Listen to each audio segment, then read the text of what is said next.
The trouble with the door was not that it broke, nor even that it opened.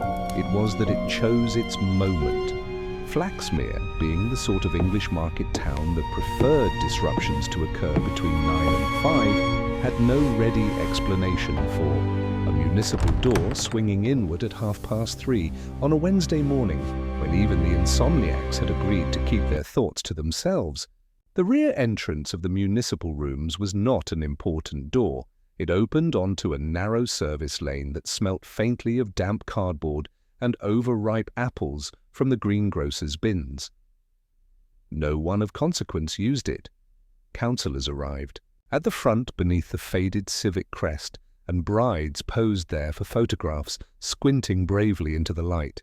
The back door existed largely to be ignored, which was why its behaviour caused such offence. Mr. Alan Preece noticed it first.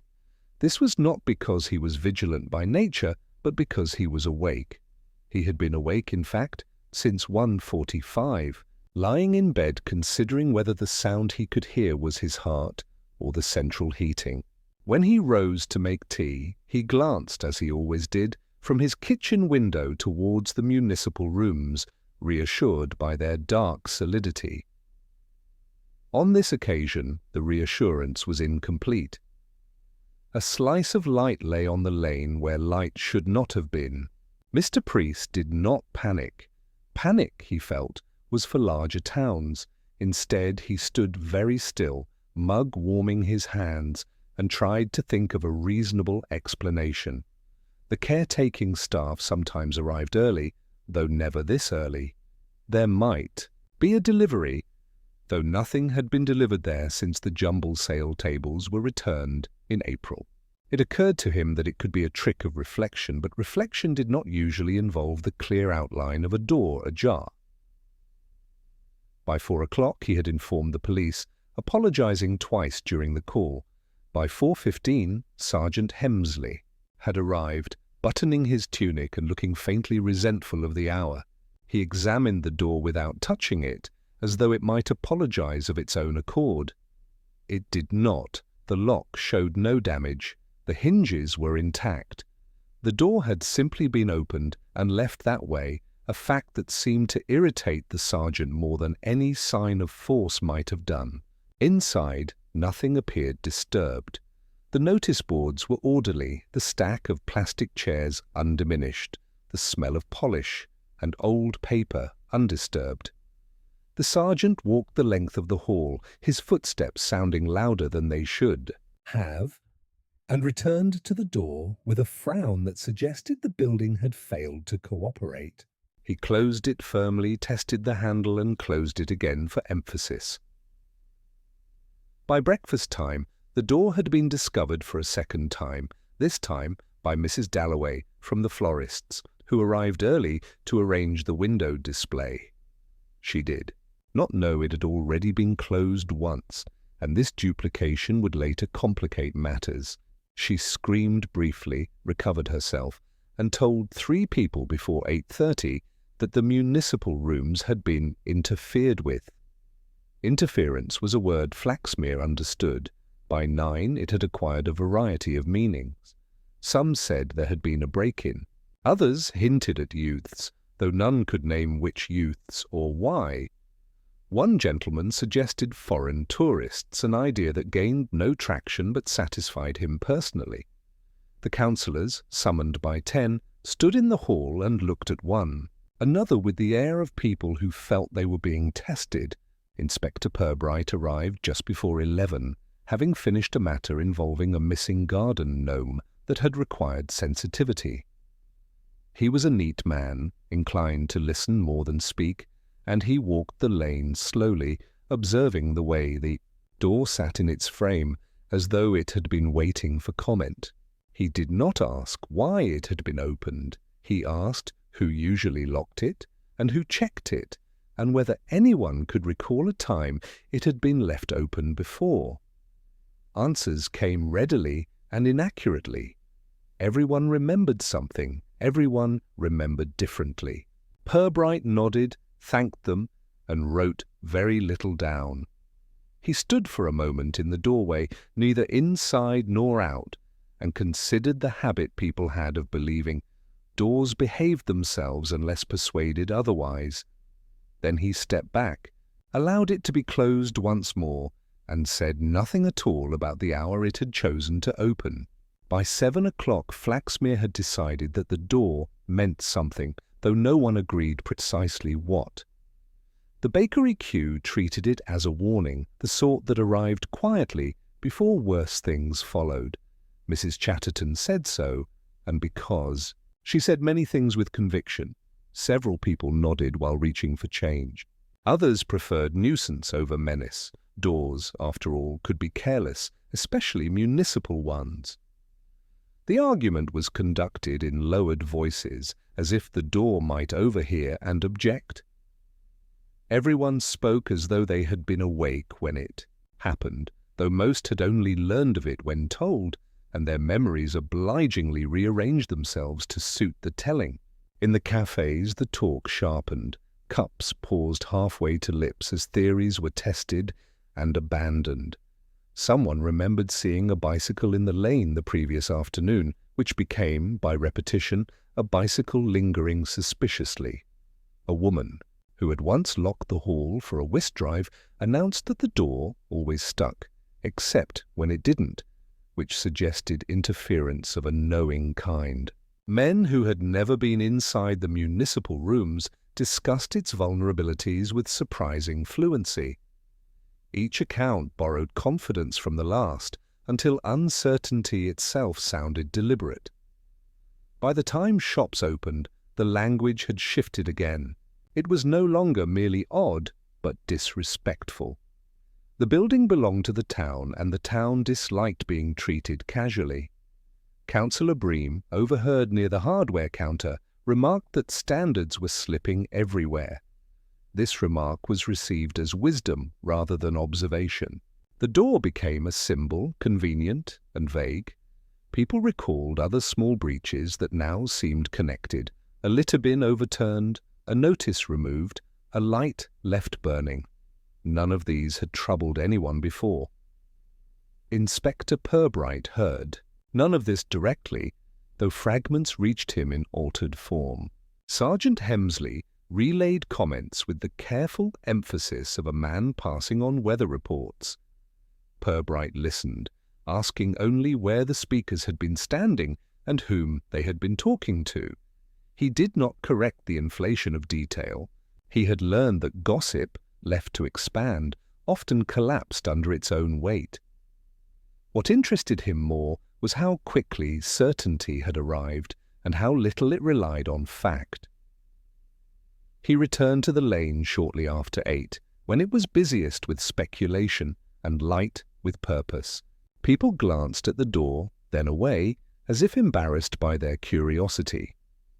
It remained closed, unremarkable, and therefore faintly disappointing. Purbright noted the marks on the ground where feet had gathered, the way conversation slowed at that point, resumed beyond it. The door had become a place, not merely an object, and places acquired stories whether they deserved them or not. Mrs. Dalloway, interviewed informally while trimming carnations, was firm that the door had been open when she arrived, and firm also that she had never seen it so before. She could not say what time it was exactly, only that it was earlier than usual. When asked whether she had touched anything, she looked offended, then thoughtful. She might have nudged the door, she supposed, but only to look in.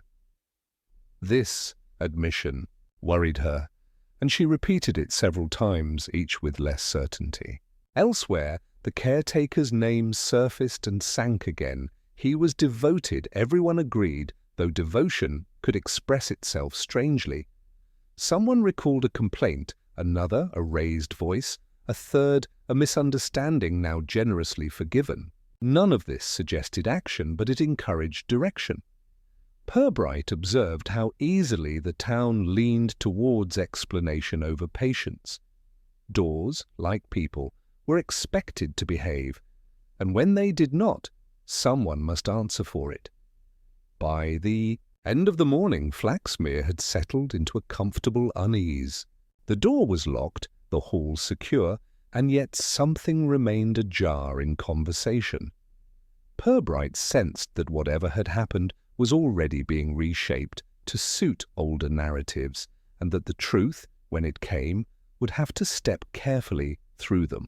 He thanked those who spoke, noted those who spoke too much, and paid quiet attention to who did not speak at all. Before leaving the lane, he paused once more, listening to the ordinary sounds returning to dominance, and considered how little it took to disturb them. He was aware that morning had a way of forgiving night's behavior, and that by lunchtime the door might be remembered as less open than it had been. This, too, was useful. Crimes that relied on politeness and habit rarely announced themselves. They waited, like doors, for someone else to take responsibility. Purbright adjusted his hat, made a small note he would not yet read, and walked away knowing that Flaxmere would continue talking until it reached the wrong conclusion. The town would not notice his departure. It was busy noticing itself. Somewhere between certainty and curiosity, something essential was being misplaced, and Purbright suspected it would be handed to him eventually, wrapped in confidence and error. For now, he allowed the door to remain only a door, and the night only a night, trusting that both would prove more talkative once people had finished explaining them to themselves and each other. In Flaxmere, explanations were rarely economical. They preferred breadth to accuracy and time to settle. That habit, he felt, would serve him well before the week was out. And the door agreed, eventually. Enough.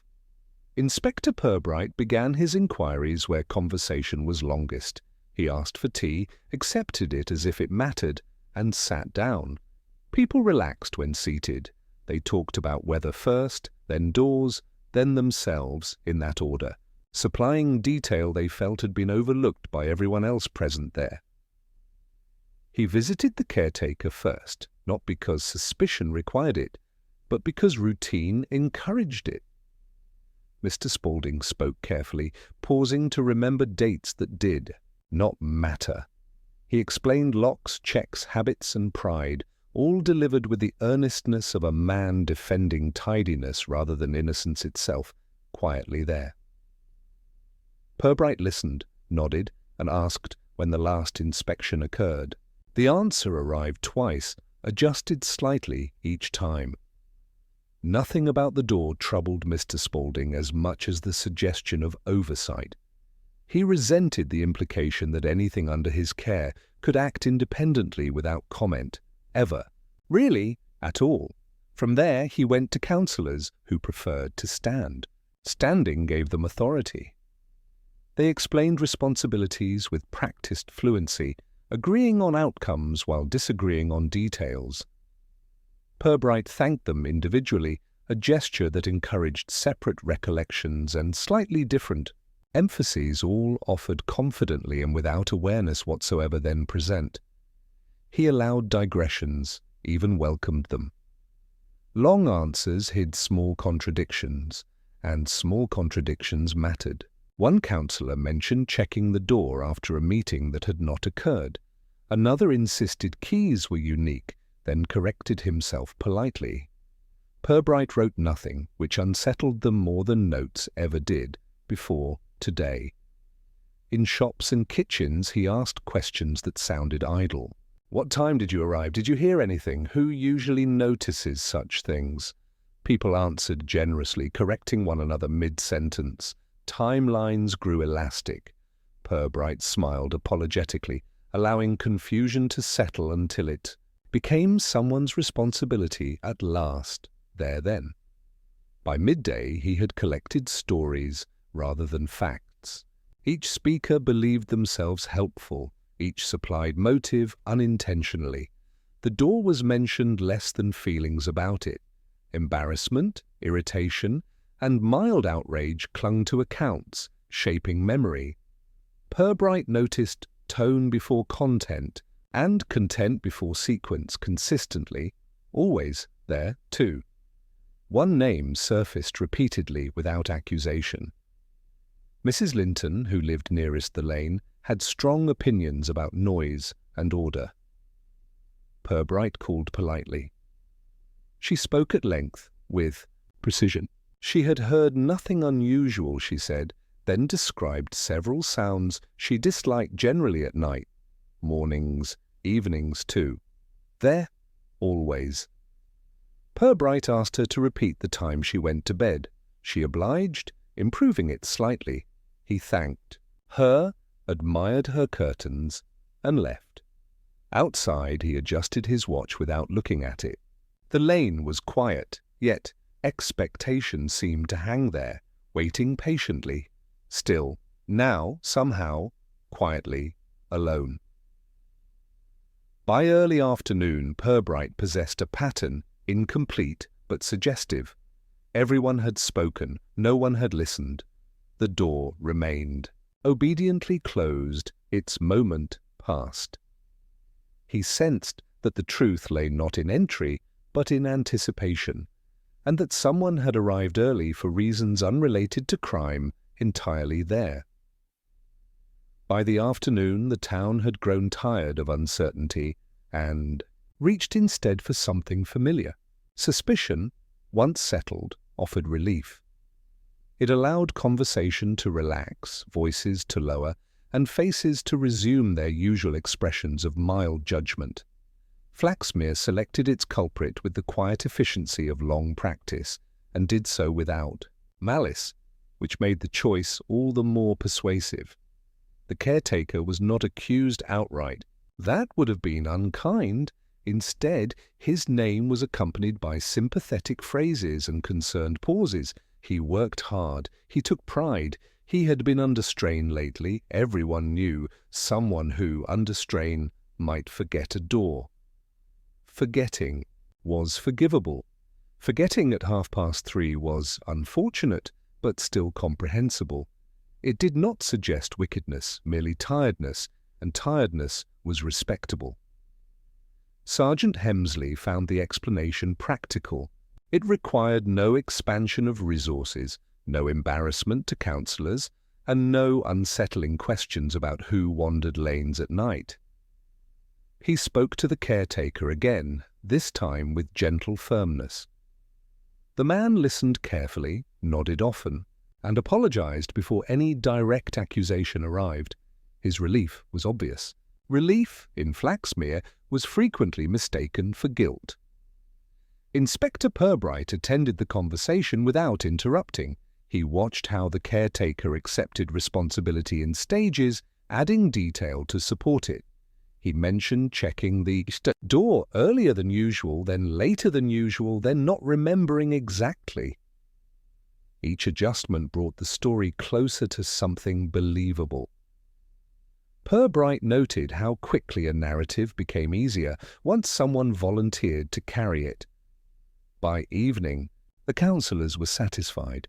A small procedural reminder would be issued, locks would be checked, a rota revised, the incident would be recorded as human error. The door, absolved of intent, would return to being an object.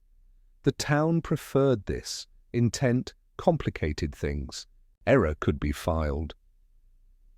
Purbright did not object. He did not request further action. He asked instead whether anyone had seen the caretaker that morning before 7. The question was answered readily and inconsistently. One counsellor had spoken to him near the hall. Another believed he had arrived later than usual. A third was certain he had not been there at all. Purbright smiled, thanked them, and said nothing further. As he left, he passed Mrs. Linton, who was waiting with an air of satisfaction she tried unsuccessfully to disguise. She remarked that matters always resolved themselves once people were sensible. Purbright agreed politely. Sensibility, he reflected, was often the town's favourite disguise for haste. The caretaker was sent home early, encouraged to rest. He did so gratefully, telling his wife that the matter was settled. She believed him. Belief, too, was contagious. By nightfall, Flaxmere spoke of the door in the past tense, its brief rebellion contained. The lane grew quiet again, relieved of attention. Purbright walked it once more, alone. He examined the frame, the lock, the way the door closed when pushed and when left alone. He considered the hour again and the effort required to arrive at it. He thought of habits and of people who rose early for reasons that had nothing to do with work. Somewhere nearby a clock struck, late enough to be meaningful. The explanation fit too well. It satisfied too many needs at once. Purbright knew that comfortable answers rarely survived contact with inconvenience. He made a note, at last brief and untidy, and placed it in his pocket. Tomorrow, he suspected, something small would refuse to stay settled, and the town would have to remember what it had been so keen to forget. The next morning arrived with the quiet confidence of a matter concluded. Flaxmere resumed its usual rhythms, relieved to have something behind it. The door was mentioned only in passing, as an example of how easily small things could be exaggerated. People smiled when they spoke of it, a little embarrassed by their earlier excitement. It was, everyone agreed, one of those moments that sounded more interesting in the telling than it ever had been in fact. Inspector Purbright did not share this relief. He arrived early, not because urgency demanded it, but because habits revealed themselves best when unobserved. The lane lay empty, damp from a light rain that had fallen without announcement. He stood for some minutes, noting how long it took for the town to stir, and what stirred first. A delivery van passed. A woman hurried by with purpose rather than destination. Nothing suggested disturbance. He checked his watch not for the time, but for the way it behaved. It ticked evenly with no regard for convenience. Purbright thought of how often people adjusted their sense of time to fit explanation, and how rarely time returned the favour. 3:30 was an awkward hour. It belonged to no routine. Those awake then usually had reasons, and reasons, when pressed, often resented attention. He walked the perimeter of the municipal rooms, considering how one arrived there so early. The shortest route cut past houses where curtains were drawn tight. Anyone using it would expect to be unseen. That expectation mattered. It suggested planning rather than accident, though planning need not imply crime. Some people planned simply to avoid conversation. Later that morning, Purbright called on Mrs. Dalloway again, ostensibly to thank her for her cooperation. She was pleased and a little flustered. In the course of speaking, she mentioned, quite casually, that she had seen Mrs. Linton earlier than usual on the day in question, walking briskly away from the lane. She could not say exactly when.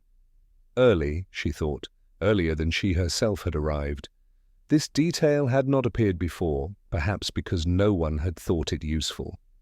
Purbright asked nothing further at the time.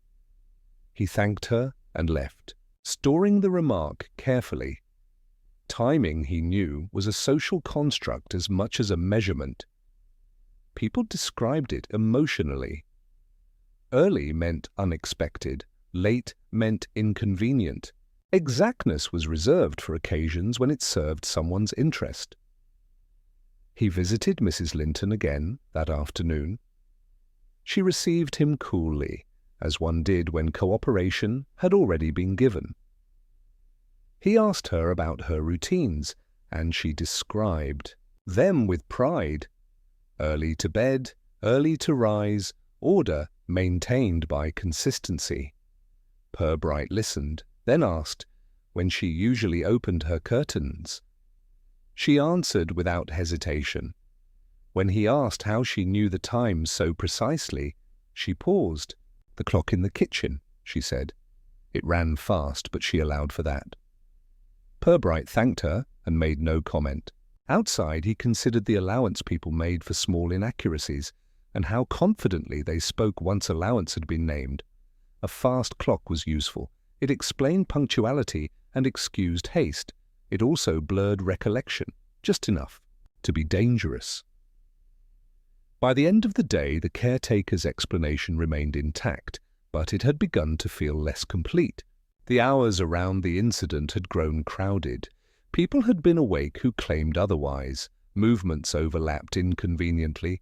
The door's opening no longer stood alone. It sat among routines slightly altered, habits shifted by minutes rather than motives.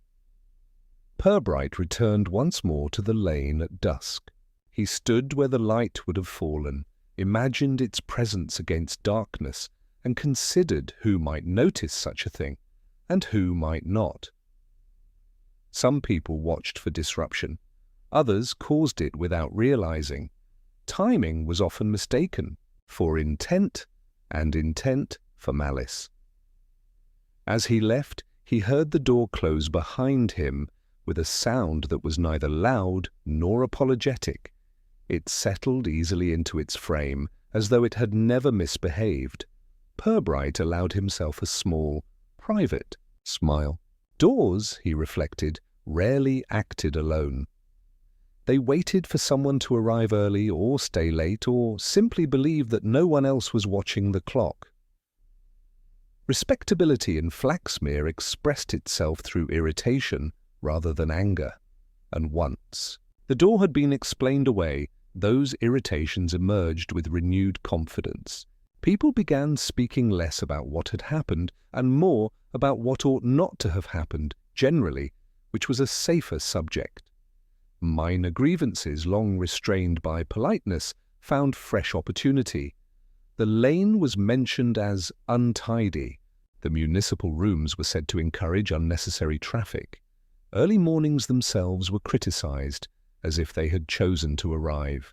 Inspector Purbright listened to these remarks with interest, recognizing them as symptoms rather than causes, and noting how quickly moral energy sought a substitute when the original puzzle threatened to dissolve before conclusions finally settled. There, comfortably. Shopkeepers compared notes with customers they trusted, careful to lower voices while sharpening opinions. A missing notice from the board became evidence of declining standards. A light left burning one evening was recalled as suspicious rather than forgetful. Respectable irritation drew strength from repetition, and repetition gave it authority. Purbright observed how certain names attracted complaint more easily than others, often those who did not defend themselves socially.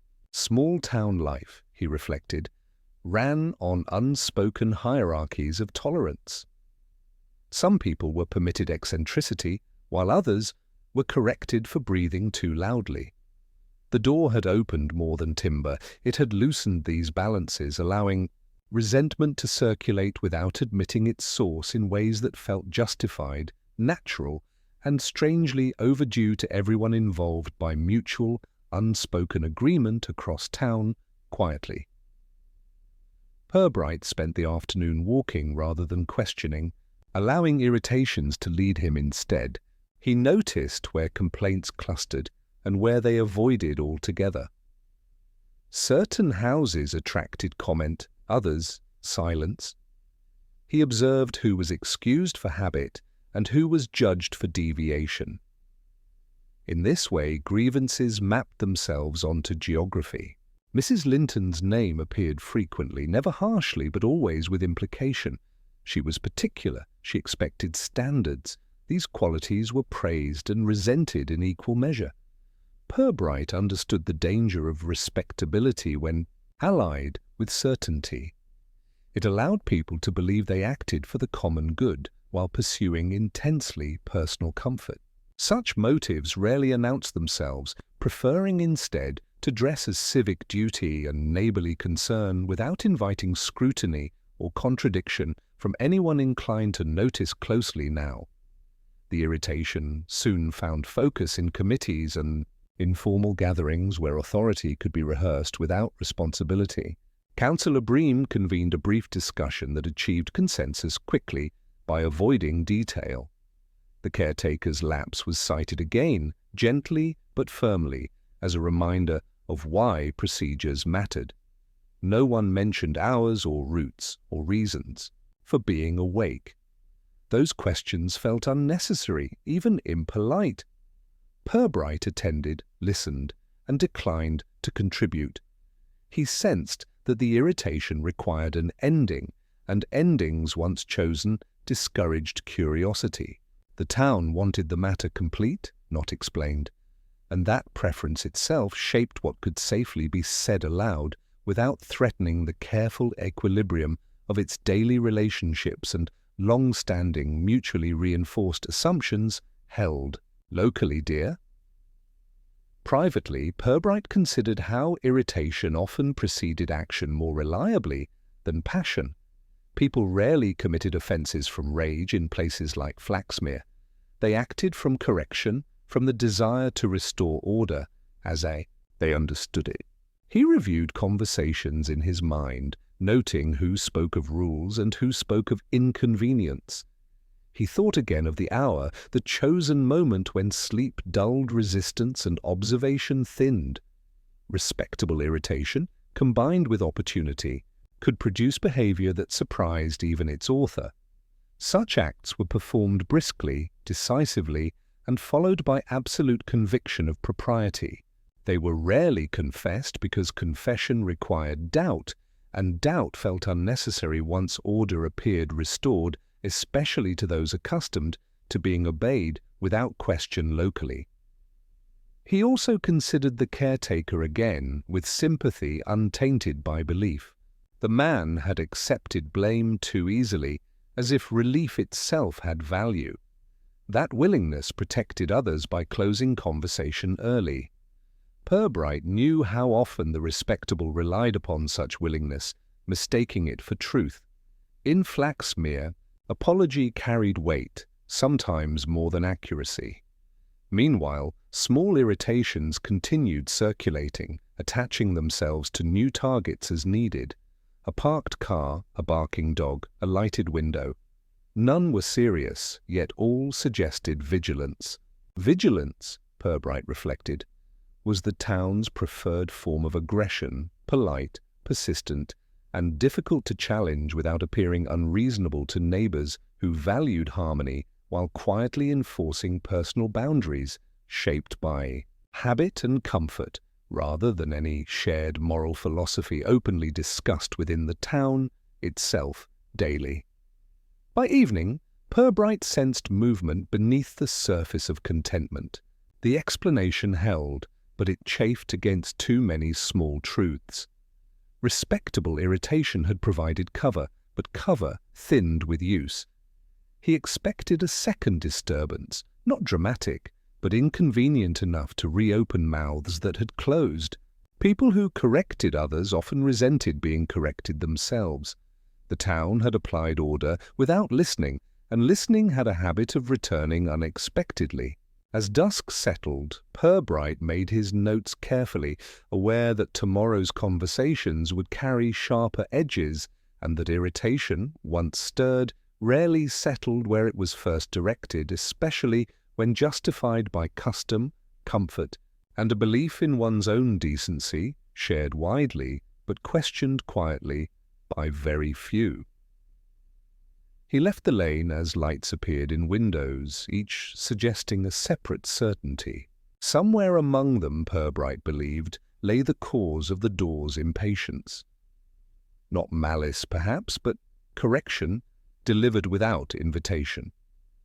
Respectable irritation had supplied motive, timing had supplied opportunity, and habit had supplied confidence.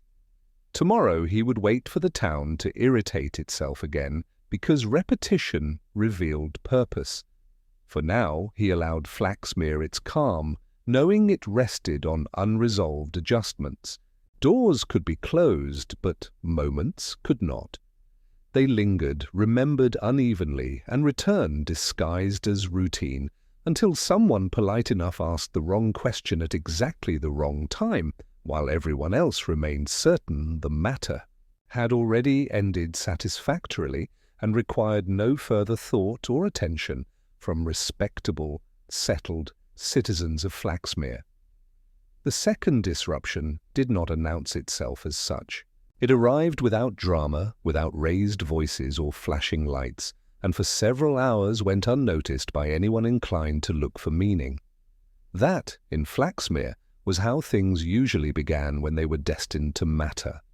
It was Mrs. Dalloway again who encountered it first, though she did not connect it to the door until much later. She discovered, shortly after opening her shop, that the small handwritten notice advertising the weekend flower arrangement class had been removed from the municipal room's notice board and replaced upside down, carefully pinned through a different corner. The handwriting was unmistakably hers. The paper was uncreased, the pin intact. Only the orientation had changed, as if someone had taken mild offence at its confidence. Mrs. Dalloway felt a flicker of irritation rather than alarm. Notices were moved all the time. She would have corrected it herself, but customers arrived, and by the time she mentioned it to a neighbour, the matter had grown a tone. Someone, she said, was interfering again. The word travelled faster than she intended. Midday, other small disturbances had surfaced. A stack of chairs in the hall had been rearranged into an unfamiliar pattern, not chaotic, merely different enough to cause hesitation. The caretaker noticed immediately and corrected it, annoyed more by the implication of supervision than the labour involved. No items were missing, nothing was damaged, order had been adjusted, not attacked. Inspector Purbright was informed in passing. He asked no questions at first, only requested to see the notice board and the chairs as they had been found. By the time he arrived, both had been restored to their proper state. He examined the pinholes, the slight marks on the floor where chairs had rested briefly, and nodded. Someone had been careful. Carefulness, he knew, often accompanied certainty. The councillors were less patient. A second incident suggested pattern, and pattern invited interpretation. The caretaker's earlier explanation no longer satisfied, as fully. Forgetfulness could not account for rearrangement. Youths were mentioned again, then dismissed. No one wanted to imagine disorder that did not fit expectation. The irritation that had previously dispersed now tightened, looking for direction. Purbright observed how responsibility began to shift. The caretaker was no longer convenient. The town required someone more deliberate. Attention drifted towards Mrs. Linton, not openly, but through suggestion. She was known to correct notices. She had opinions about classes, about traffic, about what constituted appropriate use of public space. Nothing she had done was wrong exactly. That was the difficulty. Purbright visited her that afternoon. She received him with composure, invited him in, and served tea that tasted faintly of righteousness. When asked about the notice board, she spoke plainly. Notices should be neat, she said. They should not dominate. Orientation mattered. It was a matter of visual order. She did not deny touching it. She denied wrongdoing. Purbright asked whether she had been in the hall early that morning. She said no. When asked whether she had ever entered the municipal rooms before breakfast, she corrected him. Before breakfast, no. Before dawn, occasionally. Words mattered to her. He thanked her and left. The rearranged chairs troubled him more. They suggested familiarity with the space and a belief that improvement was required. Improvement implied authority, assumed rather than granted. He spoke again to the caretaker, who admitted noticing such adjustments before, usually small, usually corrected without comment.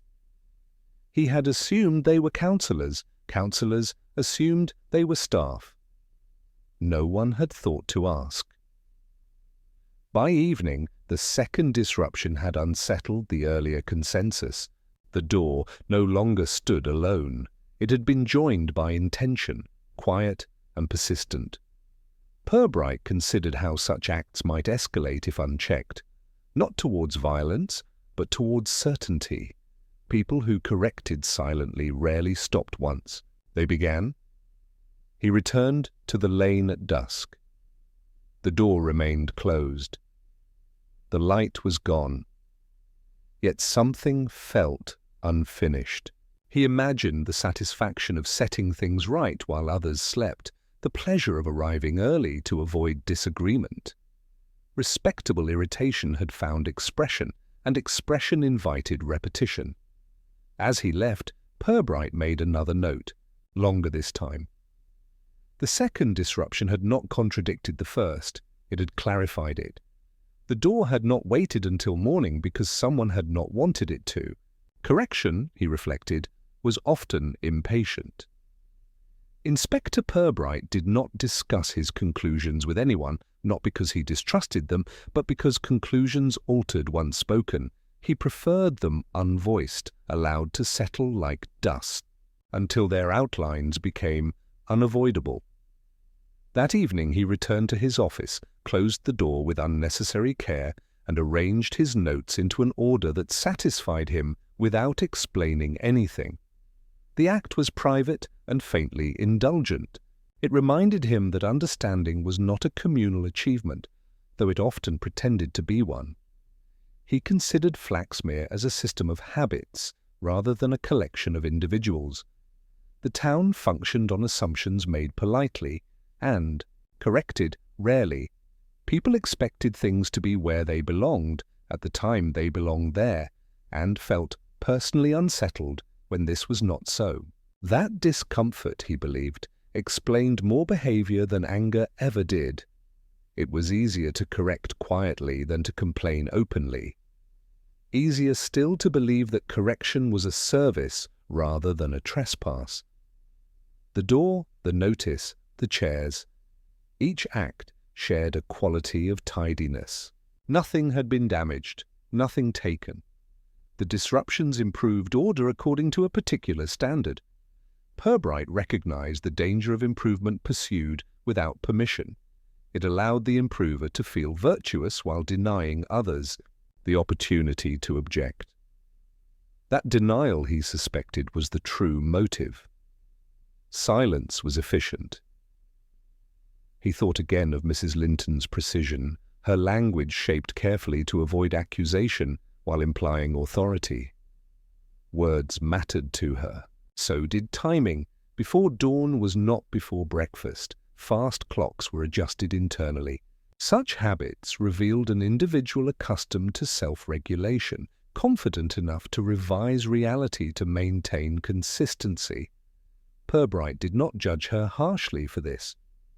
He judged the habit, not the person. Habits, once indulged, grew ambitious. He also considered the caretaker's willingness to accept blame. That too was habitual. Some people absorbed responsibility to preserve harmony. Others shed it for the same reason. Flaxmere had found comfort in the exchange. Comfort, Purbright reflected, was often the enemy of accuracy. The town preferred an explanation that did not require adjustment of its self-image. A tired man forgetting a lock was acceptable. A respected neighbor imposing order unilaterally was less so. Outside, night settled again, bringing with it the hours that encouraged quiet action. Purbright imagined someone waking early, convinced of the necessity of intervention. A door left, open not from carelessness but from intention.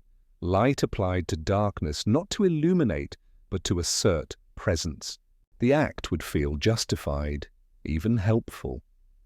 That sense of justification was important. It insulated conscience from doubt. He made tea and did not drink it. He read through his notes again, this time noting absences. Who had not complained? Who had not exaggerated? Silence, he had learned, often belonged to those who noticed most. Mrs. Dalloway's irritation had been honest, unpolished. Others had been rehearsed. That difference mattered. Authentic annoyance rarely concealed purpose. It simply expressed it.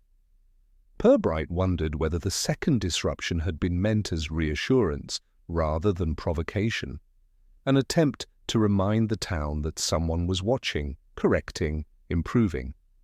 If so, it had failed. The act had unsettled more than it soothed. Correction invited scrutiny, and scrutiny rarely remained focused where intended. People began to watch one another, measuring behavior against expectations that shifted with each telling. He considered his next step carefully. A direct accusation would harden defenses, a warning would encourage retreat. Neither would reveal motive. What he required was an opportunity for certainty to overreach itself. People who believed they acted for the common good often underestimated how much explanation they were willing to provide once invited politely. Politeness was disarming. It suggested agreement where none existed. As midnight approached, Purbright closed his notebook and placed it in the drawer he used for matters unfinished. He felt no urgency. The pattern was nearly complete. All that remained was to allow it to confirm itself. He suspected one more correction would occur, subtle but revealing. Respectable irritation did not retire easily. It required validation. He extinguished the light and paused before leaving, listening to the building settle around him. Doors closed themselves when allowed, others required encouragement. In Flaxmere, encouragement often came early, quietly, and without consultation. Tomorrow, he thought, he would provide a reason for someone to arrive before dawn again, convinced they were doing exactly what was required. He smiled faintly at the idea, not from satisfaction, but from recognition. Human nature, he reflected, rarely resisted the chance to be helpful on its own terms. Inspector Purbright chose his moment with care, though he would have denied that it mattered. He arranged a small, ordinary inconvenience and allowed it to present itself as routine.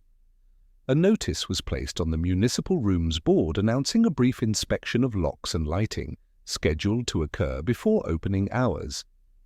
Nothing about it invited attention. It was the sort of thing people ignored unless they believed it concerned them. He arrived early the following morning, earlier than he needed to, and waited in the lane where the light had once fallen. The sky was pale, undecided. The town was quiet in that particular way that belonged to people who believed themselves unobserved. Purbright stood still, hands in pockets, listening. He did not look at his watch. Footsteps approached with purpose rather than hesitation. Mrs. Linton appeared from the direction of her house, coat fastened, handbag carried, as if it contained responsibility rather than possessions. She stopped when she saw him, surprise arranged quickly into composure. They exchanged greetings of mutual politeness, each pretending coincidence. Purbright remarked on the hour. She agreed it was early, then corrected herself. "Not early," she said. "Reasonable." People who wished to achieve things often preferred it. He nodded, as if sharing the sentiment, and asked whether she had noticed the new notice. She said she had. It was sensible, she thought. Locks mattered. He asked, lightly, whether she had ever found the door unlocked before opening hours. She said no. Her answer arrived quickly. Too quickly. He thanked her, commented on the weather, and wished her a good day. She lingered, as though waiting for further instruction, then moved on. Later that morning, Purbright asked the same question again. This time he did so in her sitting room, with tea between them and daylight lending confidence. He phrased it slightly differently. Had she ever arrived early enough to find the door already open? She paused this time. She said once, perhaps, long ago. It had been corrected immediately. No harm done. Purbright accepted the answer without comment. He spoke instead about the town, about habits, about how people liked things arranged. She agreed readily, offering examples. Her voice carried conviction, the certainty of someone accustomed to agreement. When he asked why orientation mattered on notice boards, she explained patiently, "Balance," she said. "Order." It was distracting when things were careless. He asked whether distraction ever justified intervention. She smiled, indulgent. Intervention was too strong a word. Correction she preferred. Small adjustments saved larger, troubles later. Purbright nodded, making a note he did not show her. He asked whether she believed everyone shared her standards. She said they ought to. The second asking mattered because it changed the answer. Not in substance, but in tone. Certainty softened into explanation. Explanation invited justification. Justification revealed motive. Purbright thanked her for her time and left, carrying with him the sense that something had been offered freely once it seemed safe. That afternoon, he asked the caretaker a similar question, twice. Had he ever found things rearranged before opening? Yes, he said. Had he mentioned it? No? Why not? Because it was easier to fix it and move on. Purbright thanked him and made another note. By evening, Purbright had assembled a quiet symmetry. Early arrivals, small corrections, a belief in improvement exercised without consultation. The door had not been left open accidentally. It had been opened deliberately, then forgotten, not because the act lacked importance, but because its importance had already been satisfied. The light had been switched on to observe, to assert presence, and then the door had ceased to matter. He returned. Once more to the lane at dusk. He stood where Mrs. Linton had paused that morning.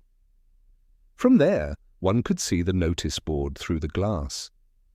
Orientation was visible. Control was visible. Purbright imagined the satisfaction of knowing things were as they should be, if only briefly. The question, asked twice, had done its work. It had loosened certainty just enough to allow truth to emerge without force. Tomorrow he would gather the interested parties together, not to accuse, but to explain.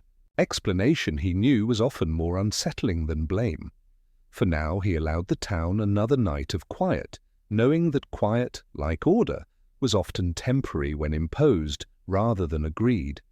The meeting was held in the municipal rooms because that was where explanations were expected to occur, even when they had not been asked for. Chairs were arranged neatly in the arrangement everyone recognized, and tea was provided in sufficient quantity to discourage haste. Councillors attended out of duty, the caretaker out of anxiety, and Mrs. Linton out of conviction. Mrs. Dalloway came because she had been invited and felt that invitations once issued deserved respect. Inspector Purbright arrived last, not as a gesture, but because he had been waiting to see who arrived early. No one did. The hour was respectable, and respectability preferred witnesses. He thanked everyone for coming and apologized for the inconvenience. This apology unsettled them slightly, as inconveniences usually belong to others. He spoke calmly, without notes, and began not with the door but with the notice board. He described the changed orientation, the careful pinning, the absence of damage. He spoke of chairs rearranged, of lights left on and off with intention. He did not accuse, he observed. People shifted. The caretaker nodded at intervals, recognizing familiar details. Councillor Bream frowned faintly, trying to locate responsibility.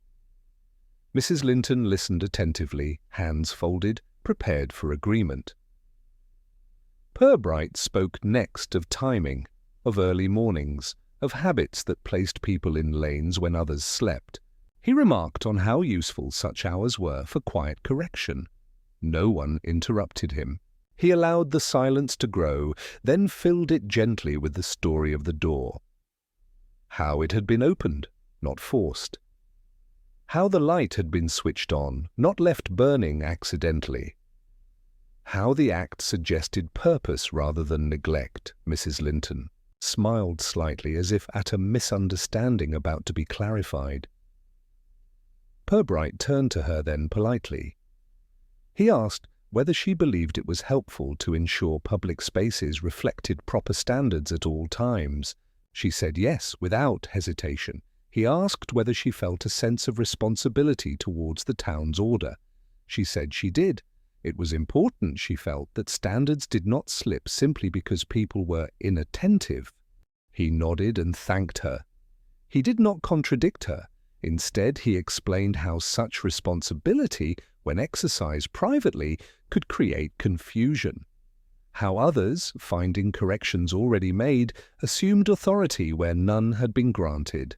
How blame then drifted towards those least inclined to resist it. He spoke of the caretaker, of how readily he had accepted fault. The caretaker flushed, embarrassed. Purbright did not linger on this. He spoke instead of belief. How belief in one's own helpfulness could obscure the impact of one's actions. How arriving early to correct might feel virtuous, but could still constitute interference. Mrs. Linton's expression tightened. She said nothing. Purbright then described the sequence plainly. The early arrival. The door unlocked deliberately to enter without disturbance. The light switched on to observe, to assess, to decide what required adjustment. The intention to relock, forgotten. Once correction, felt complete. The door left open not from carelessness but from satisfaction. The second disruption followed. Naturally, once correction had been attempted once, it invited repetition. No one spoke. The councillors looked at one another, realizing how comfortable their earlier explanation had been. Mrs. Dalloway felt a small vindication, though she did not enjoy it. The caretaker stared at his hands. Mrs. Linton finally spoke.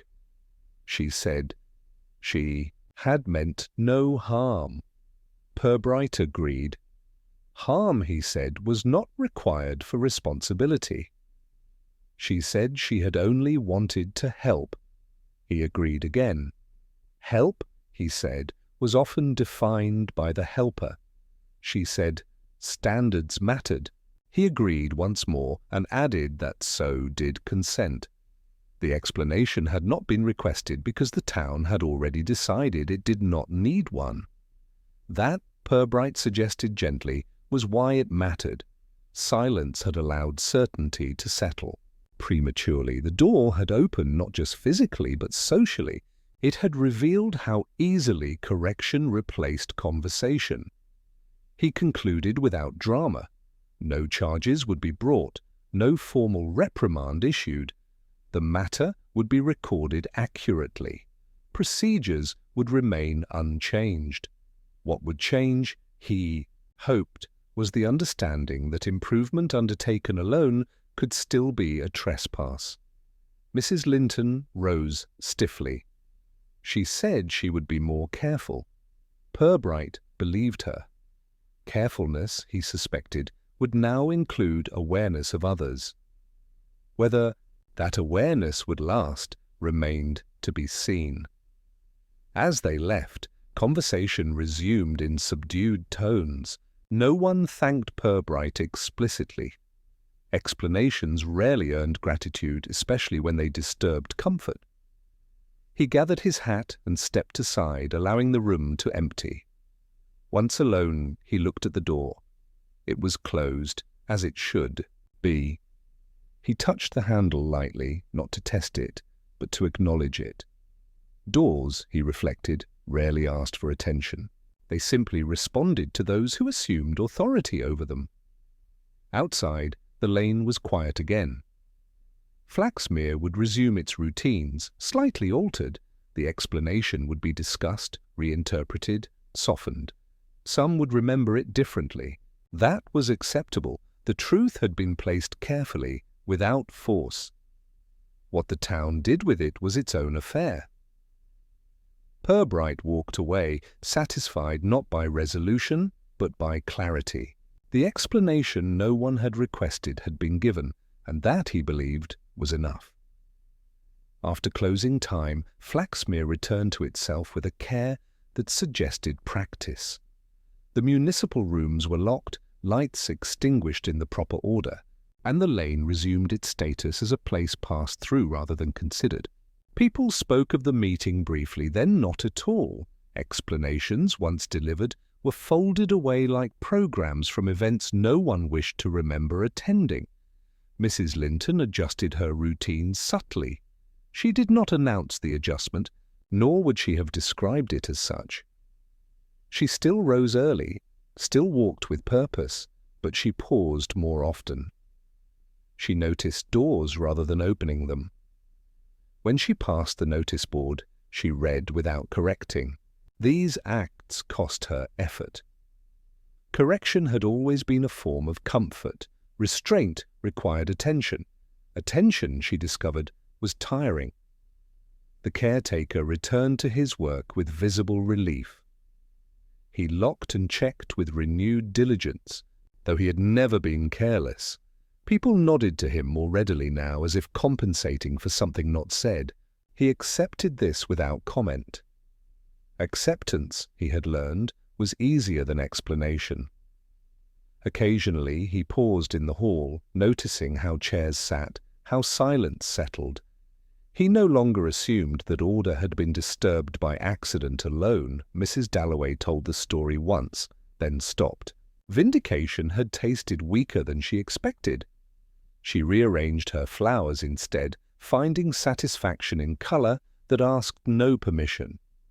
The notice for her class remained upright and untouched. Attendance was good. People preferred activities that felt undisturbed. Councillor Bream mentioned the incident at a meeting weeks later as an example of community cooperation. No one corrected him. In Flaxmere, memory adjusted itself to preserve dignity. The explanation was absorbed, diluted, and repurposed as reassurance. Standards, it was agreed, remained high. Inspector Purbright completed his paperwork in the quiet of his office, closing the file without ceremony. He did not reread his notes. They had served their purpose. He reflected briefly on the case, not as a puzzle solved, but as a habit observed. Small towns, he thought, rarely required villains. They required mirrors, offered gently, on his lust. Evening in Flaxmere, he walked the lane one final time. It was dark, properly dark, without unnecessary illumination. The door was closed. He did not test it. Trust, once restored, deserved courtesy. He stood for a moment, listening to the ordinary sounds of a town that believed itself settled. Somewhere a clock chimed inaccurately, and someone else allowed for it. Purbright adjusted his hat and turned away. Behind him, the municipal rooms remained silent, waiting for morning, content to be opened when invited. The door, having learned its lesson, was in no hurry.